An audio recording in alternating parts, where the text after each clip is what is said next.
విశాఖ జిల్లాలో భూమి కబ్జా. కోట్ల రూపాయల ప్రభుత్వ భూమిని కబ్జా చేసిన ప్రభుత్వ ఉద్యోగి. అది పక్కా సర్కారు భూమి, మన ప్రభుత్వానిదే. జీవీఎంసీ ఉద్యోగి అయి ఉండి జీవీఎంసీని బురుడి కొట్టించిన గజ దొంగ. ప్రభుత్వ భూమికి ప్లాన్ అప్రూవల్ ముడుపులు తీసుకొని ఇచ్చారా? కళ్ళు ఉండి కబోదులుగా ఉన్న జీవీఎంసీ టౌన్ ప్లానింగ్ అధికారులు. తప్పుడు రికార్డులతో కబ్జా చేసిన కేటుగాడు.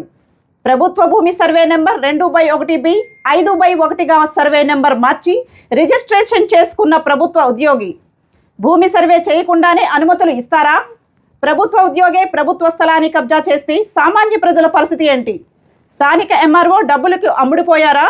అధికారులను బురుడి కొట్టించిన అధికారి అసలు భాగోతం అధికారాలతో పతాకం న్యూస్ బట్టబయలు. Okay, start.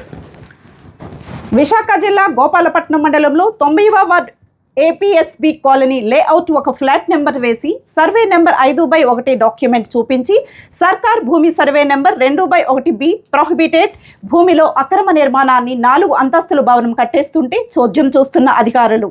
జీవీఎంసీ అధికారులు వినోదంగా వ్యవహరిస్తూ ప్రభుత్వ భూమి కాపాడే ప్రయత్నం చేయకుండా ముడుపులు తీసుకున్నారని అనుమానాలు కూడబెట్టుకున్నాయి.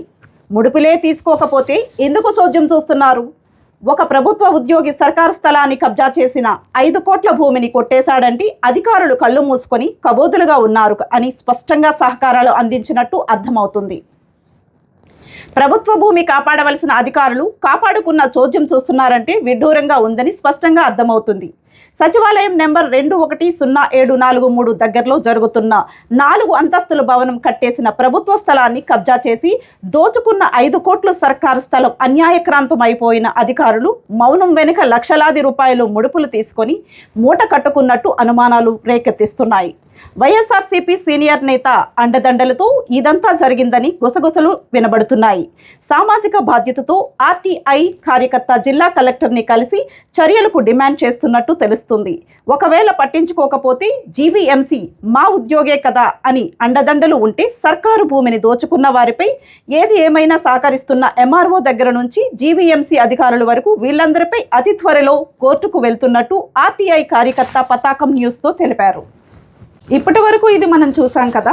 అసలు ప్రభుత్వ ఉద్యోగులే ఇలాంటి భూములను దోచుకుంటూ ఉంటే అసలు సామాన్య ప్రజల పరిస్థితి ఏంటి?